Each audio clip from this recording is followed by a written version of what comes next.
ఎవడ్రా మన మీద పోటీకి వచ్చేంత ధైర్యం గల మనగాళ్ళు? ఇంకెవరు? నీ బావ గంగాధరం శివ మనసుకు బస్తీ బాబులు. వాళ్ళు మనతో ఏం పోటీకి వస్తారు? ఏమిట్రా హనుమంతు, ఎవరి మీద కాలు దూవుతున్నావు? కాలు దూవటం కాదమ్మా, కోడి పందాల్లో మనకు ఎదురు లేదు, మనదే పై చెయ్యి అంటున్నాను. ఎవరిది పై చెయ్యైనా ఆట ఆటగానే ఉండాలి కానీ పట్టింపులకి పౌరుషాలకి పోకూడదురా. సరే భోంచెద్దురు గాని. లేదులే అమ్మా, పండగ పూట అందరం ఇళ్ళకే వెళ్ళిపోతాం. నువ్వు రారా భోంచెద్దు గాని. అన్నయ్యని కూడా రానిమ్మా, ఇద్దరం కలిసే భోంచేస్తాం. అయినా మావయ్య గారింటి దగ్గర ఇంతసేపు ఏం చేస్తున్నాడు అన్నయ్య? మీ అత్తయ్య రానివ్వలేదేమో. అత్తయ్య కాదు, వదిలే కట్టేసి ఉంటుంది అన్నయ్యని. నేను వెళ్ళి పిలుచుకొస్తాను. త్వరగా రారా. అలాగేనమ్మా.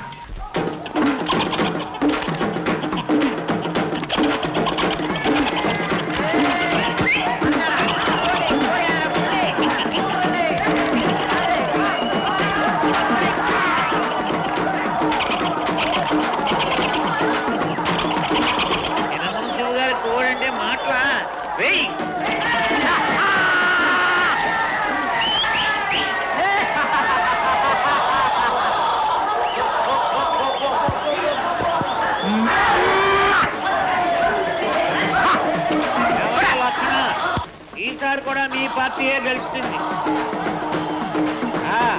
ఇప్పుడు కాటా పన్ను జనం కాస్త వెనక్కి సర్దుకోండి, వెనక్కి సర్దుకోండి. పోటీ ఎవరు పర్లేదు రండి. నేను దిగుతున్నా. శివయ్య ఫోన్ వదులు. మనం దిగుతున్నాం. వేడు వదలరా మన కోడిని. ఆగండి.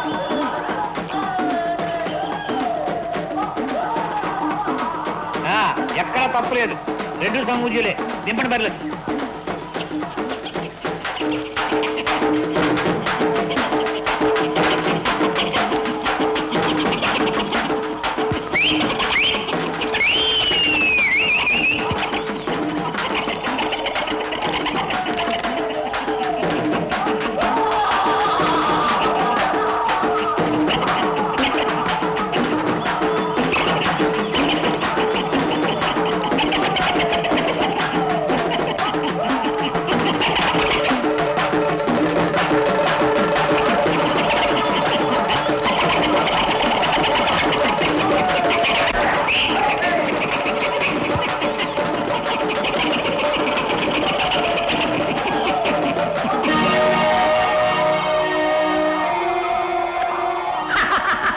లక్ష్మణ్ గారు కోడి కోయిందా? దానికి ఇవాళ చికెన్ బిర్యానీ తినిపించరా? అలాగే.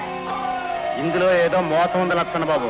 మా కోడి గెలిస్తే మోసమును, మీ కోడి గెలిస్తే రోషమునా? Piece piece. గెలిచినా ఓడినా నాలా స్పోర్టివ్ గా ఉండాలి. పరీక్ష చేయాలి. ఎంత ధైర్యంగా నీకు? మర్యాదగా నా కోడి నాకు ఇచ్చే. ఆ బ్రహ్మదేవుడ దిగొచ్చినా దీన్ని పరీక్ష చేయండి. నీ తల్లో జోగిస్తుంది. నా మీదే చేసుకుంటావురా? మోసం చేసి ఇంకా దౌర్జన్యమా? ఆగండి. ఏం జరిగింది? ఈ కొట్లాట ఏమిటి? ఈ దెబ్బలేమిటి? నా దెబ్బల కంటే సరే ఉంది. కోడిని పరీక్షించండి డాక్టర్ బాబు. విషం పూశారు. అదే అన్నయ్య తగదా కారణం. మోసంతో గెలిచారు. అసలు ఈ కోడి పందాలే తప్పు. నోరు లేని ప్రాణుల్ని పోట్లాడించి వినోదించడం నాగరిక లక్షణం కాదు. ఈ పందాలే ఒకనాడు పల్నాటి యుద్ధానికి దారి తీసినాయి. ఆ కుటుంబాల నాశనానికి కారణమైనవి. మనం చేయవలసింది మన పూర్వులు చేసిన తప్పులను అనుసరించడం కాదు, వాళ్ళ గొప్పల్ని అర్థించుకోవటం. సిరి, సంపద, సభ్యత, సంస్కృతి అన్నీ ఉన్న తెలుగు జాతికి లేనిది ఒక్కటే ఐకమత్యం. ఈనాడు మన గ్రామం కలిసిమెలిసి కళకళలాడుతోంది. ఈ ఐకమత్యానికి భంగం కలిగించే ఏ సంఘటన జరగకూడదు. అందుకని ఎవరే మోసం చేసినా, ఏ దౌర్జన్యానికి దిగినా చూస్తూ ఊరుకోమంటావా? అవతలి వాళ్ళు చెడిపోయారు గనక మనం కూడా చెడిపోవాలనే సిద్ధాంతం ఏమన్నా ఉందా? ఊరు మంచి కోసం ఎవరో ఒకరు ఓర్పు వహించక తప్పదు. నువ్వు వెళ్ళు. కుర్రాడికి బాగా బుద్ధి చెప్పేవయ్యా డాక్టర్ బాబు. బుద్ధి వాడికి చెప్పినా నేర్చుకోవాల్సింది మోసం చేసిన వాడు. ఈ కోడి పందాల్లోనే కాదు, బ్రతుకు పందెంలో కూడా మోసం చేసి గెలవలేరు.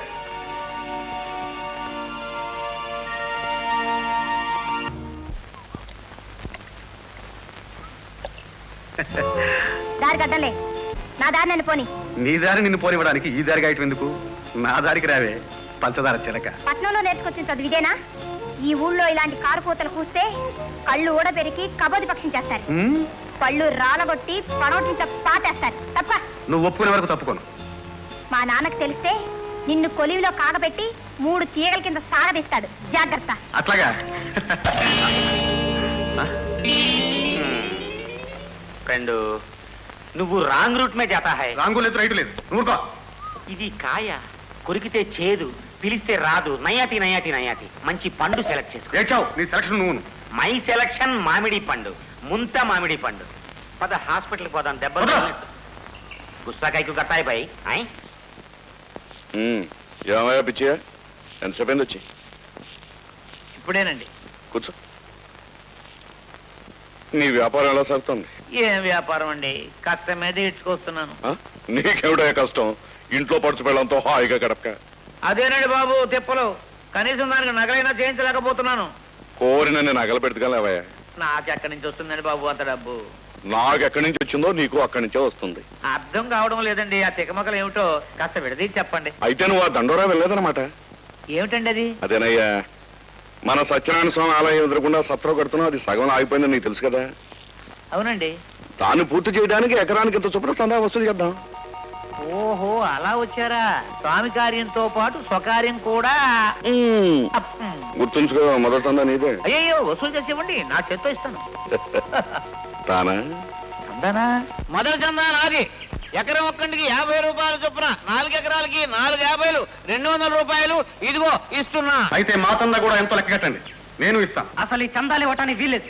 ఎందుకు వీలేదు నేను ఇస్తాను నా ఇష్టం ఎవరిష్టం వాళ్ళదైతే ఊరు పని ఎలా జరుగుతుంది అంతా ఒకతాటి మీద నడవాల్సిందే అది సరే చందాలు ఎందుకు ఇవ్వద్దంటున్నాడో లక్ష్మణ్నే చెప్పని. మొదట్లో చందాలు ఇచ్చినప్పుడు ఆ డబ్బుతోనే సత్రం పూర్తవుతుందన్నారు. ఎందుకు కాలేదు? గట్టిగా తవ్వించాం గనక పునాదులకే సరిపోయింది మరి ఆ తర్వాత గవర్నమెంట్ మంజూరు చేసిన రుణం దాంతోనే గోడలు వచ్చినాయి అంతేనా? వాటితో పాటు మునసబు గారింట్లో బంగారపు ఇటుకలు కూడా లేచినయ్యా. బంగారపు ఇటుకల గోల్డ్ బ్రిక్స్ డాడీ నాకోటి ఇవ్వా నెక్లెస్ చేయించుకుంటాను నోర్మై నువ్వు ఇంటి పో ఇంతకీ మీ ఉద్దేశం ఈ ఊరు సొమ్ము మేం కాజేశామనే కాదు, భోంచేశారని. కాదంటే లెక్కలు చెప్పండి. ఊరందరి లెక్కలు చూసే మున్సిపు గారిని మీరు ఎదురు లెక్కలు అడుగుతున్నారా ఎవరై అడిగేది గుళ్ళో మండపం కట్టించినప్పుడు ఎవరు లెక్కలు అడిగారు చెరువు తవ్వించినప్పుడు గుడికి రంగులు వేయించినప్పుడు ఎవరికి లెక్కలు చూపించాం ఆ పనులప్పుడు అన్నిటి మీద పట్టాభిరామయ్య గారి అజమాయిషీ ఉండేది, అందుకని ఏ అనుమానం రాలేదు. ఈ సత్ర విషయంలో మాత్రం మనసు తనే చూసుకుంటా అన్నాడు, అందుకని నేనేం పట్టించుకోలేదు. సరే ఇప్పుడేమిటి సత్రం పూర్తి చేయదంటారా జరిగిన ఖర్చుకు లెక్కలు చెప్తే సత్రం పూర్తి చేయడం సంగతి తర్వాత. నిన్నగాక మొన్న కళ్ళు తెరిచిన కుర్ర కుక్కలు మీరు లెక్కలు అడగడం నేను సమాధానం చెప్పడమా ఒక బాధ్యత నిర్వహిస్తున్నప్పుడు కుర్రాడు కాదు పసివాడు అడిగినా సమాధానం చెప్పవలసింది. అయినా మీరు ఏకర్మం చేయనప్పుడు లెక్కలు చూపెట్టడానికి ఏమిటి అభ్యంతరం? అంటే నువ్వు కూడా నేను స్వార్థపరుని అంటున్నావా అది మీ అంతరాత్మను అడగవలసిన ప్రశ్న. ఈ ప్రజలకు సంబంధించినంత వరకు మీ నీతి శంకించబడింది, మీ నిజాయితీ ప్రశ్నించబడింది. ప్రజల విశ్వాసం కోల్పోయిన తర్వాత గ్రామ నాయకుడైనా దేశ నాయకుడైనా గద్దె దిగక తప్పదు. ఇక మీరు ఈ పెత్తనం నుంచి తప్పుకోండి.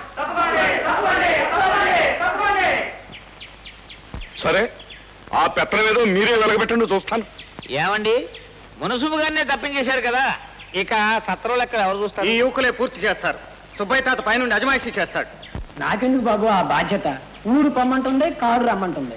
అన్ని ఉడిగినప్పుడే ఏ ఆశలు ఉండవు మామ. పెద్దల అనుభవం యువకుల ఆదర్శం కలిసినప్పుడే దేశం బాగుపడుతుంది.